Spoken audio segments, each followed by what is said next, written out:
Like, subscribe, and turn on post notifications.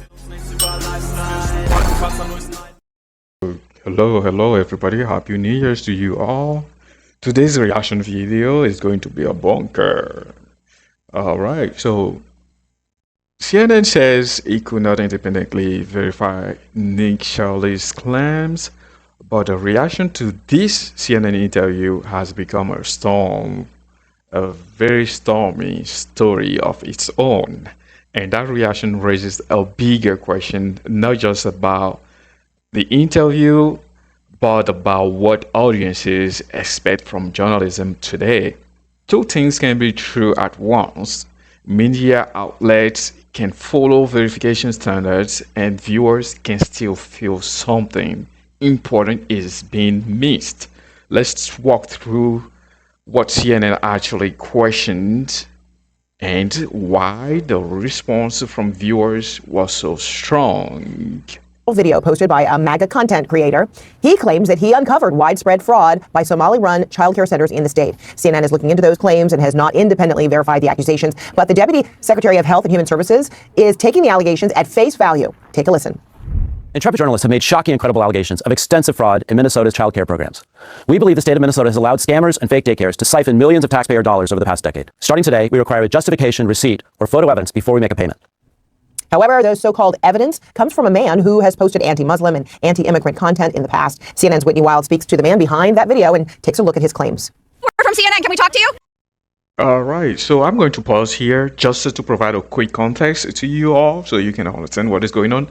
So this gentleman here, Nick Shirley, is an independent content creator who posted a viral video alleging fraud in Somali-run childcare centers in Minnesota.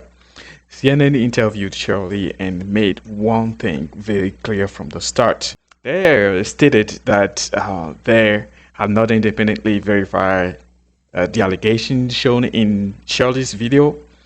That disclaimer shaped the entire interview, and it becomes the central point of tension later on. So please pay close attention and we will react to it shortly after. This is MAGA YouTuber Nick Shirley. Back at a daycare in Minnesota, he alleged was a fraudulent facility in a now viral video. You're going to say it's a left or right issue? But no, fraud is fraud. And so I'm not out here trying to put a twist on things. Shirley's viral video, released over the weekend, in which he says he's uncovering tens of millions of dollars in fraud at Minneapolis daycares run by the Somali community, was retweeted by Elon Musk and Vice President J.D. Vance. In the video, Shirley tries to open locked doors and talk to people at various daycares he claims are frauds. Did you come during their normal operating hours when you came to visit? I came at 11 a.m., I believe, and I also came the following day, later in the day. The point of it is not whether or not I came at the right time of their operation hours. The point is blacked out doors. They can't give you any information. You call that number, no one answers. I wasn't trying to go inside, and there should be a way for somebody to actually call that number and somebody to be able to answer. These aren't real businesses. But surely you don't think a daycare should just be unlocked. You shouldn't be able to just walk into a There should be a daycare. reception.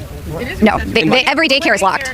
Their doors are locked. And so, okay, you bring up a fair point. Then why can't they actually give me information how to enroll a child? Federal law enforcement has been investigating fraud in Minnesota for several years. Both Attorney General Pam Bondi and FBI Director Kash Patel said on social media they've indicted dozens of defendants. DHS has posted multiple videos of agents they say are conducting a massive fraud investigation. Do you think that federal law enforcement hasn't done enough? I mean, they would say, look, these fraud cases have been going on, but they've already done like 80 indictments. Cases have been going on, for years. And why did I show up one day in Minnesota and go to all these daycares, no children, they're receiving millions of dollars, we uncovered nearly $110 million in fraud in one day. How do you know that all the allegations that you're making are true? How do I know that they're true? Well, we showed you guys what was happening, and then you guys can go ahead and make your own analysis. We're coming so we can make our own analysis. Are you 100% sure you're true? Yeah, I am 100% sure I'm true. CNN is looking into Shirley's claims. Hi, my name's Whitney Wild. I'm a correspondent for CNN. We reached out to several of the daycares featured in the now viral video. Only one daycare facility answered and said they are a legitimate business. Have you seen the videos, purporting that some of these daycares don't have kids inside? Minnesota Republicans say despite the new focus from the Trump administration, they have been sounding the alarm on fraud for years. We have talked about fraud. We have gotten stories. We've tried to push this forward every way that we can. At the daycare where Shirley showed back up, a stream of children walk inside. You're saying that this is a fraudulent daycare. There's kids being dropped off right now. Yes, the Commissioner of Children literally said a week ago this place was closed. They're showing face right now. A viral video, disputed claims, and their full fallout remains to be seen. Dozens of fraud cases that DOJ is touting began during the Biden administration. Back in 2022, the U.S. Attorney's Office for Minnesota announced 47 indictments for this massive fraud scheme. Since then, they've indicted more than 30 more people, and in total, they have secured at least 56 convictions. Whitney Wild, CNN, Minneapolis. The group chat is back to talk about all of this right now. And Sarah, I want to go to you first. What do we... All right, thank you everyone. And you can go to CNN and you will be able to listen to this group chat reaction. Here we are going to do our quick reaction video and share our 2 cents about what is going on here, right? So first, I wanted to say that CNN's questioning falls into three main areas. The first is the verification. CNN said they contacted multiple daycare centers that appeared in Shirley's video. Only one responded. And because of that, CNN said they could not confirm the claims independently. I think this is not genuine from CNN standpoint because they kind of represent a very big group, right? And they have resources. I personally think that they can do more than just rely on one on response and then say that that's it. They since they're not able to get responses from other groups, then they cannot verify the claims independently. The second area was the scope versus evidence, right? So for me, I think Shirley presents the issue as widespread and systemic issue. And CNN pushed back by pointing out that the evidence available to them did not confirm a problem on that scale.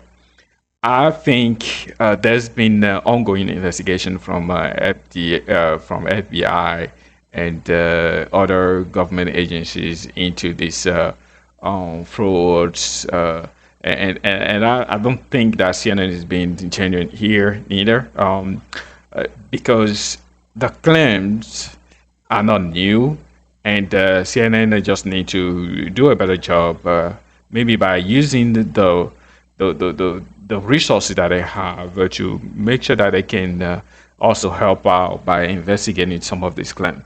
I do know that Shirley, he's an independent and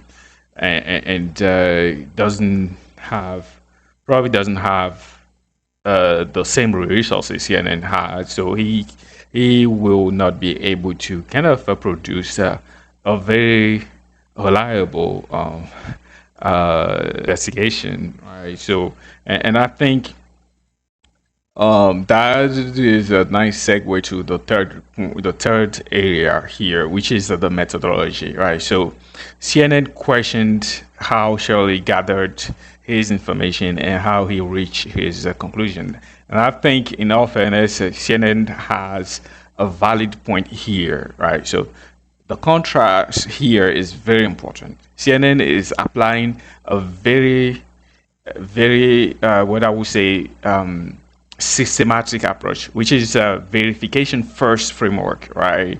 One that is centered on confirmed records, responses, and documentation.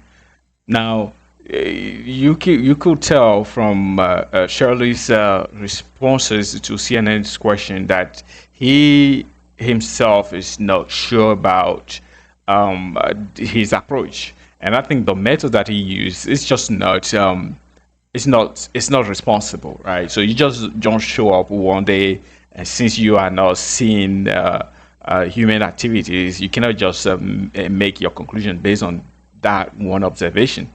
So I do think that at this point he's not being genuine or fully transparent. So he definitely need to do a better job next time, right? But anyways, the most important thing here for me is the audience reaction, right? So the comment section reaction was immediate and intense, and many viewers felt CNN focused more on questioning Shirley than on investigating the allegations themselves. And I think it is a valid feeling, right, from the comment section. Other criticize CNN's repeated use of phrases like "we can verify this," right? So it's like if you cannot verify, so why are you trying to debunk it, right? So why are you trying to refute something that you are not able to verify? And some viewer also believe that when CNN express caution, they see that as a lack of urgency or follow-up from CNN standpoint, and probably because they believe CNN have the resources to investigate the claim and not just asking people to take this information with some grain of salt. So there you go. You as you seen. I'm going to wrap it up here. So just by saying that one, I do believe that the verdict for me will be based on what, right? So what does this interview ultimately show? CNN emphasizes verification and journalistic standards. Okay, so we'll give that to CNN. Viewers who wanted deeper, visible investigation from CNN, and which is not the case. And I don't think that CNN stop investigating this altogether, right? They probably will continue to investigate these claims because they do have the resources to do so. I believe Nick Charlie, as a YouTuber, is looking to drive traffic to his channel, though his investigative methods are questionable, to say the least. To close, I would like to ask you all to share with me in the chat, in the comment section, how should CNN and other media outlets go about handling allegations such as Shelley's claims before they are fully verified. All right, so that is my take. And to close, I would like to just ask a question. All right, so how should media like CNN handle allegations before they are fully verified? So share with me your thoughts in the comment section, how you think that CNN should go about handling the allegation before they are fully verified. Okay, and that is all I have, and thank you for listening, and we'll see you next time. Thank you all.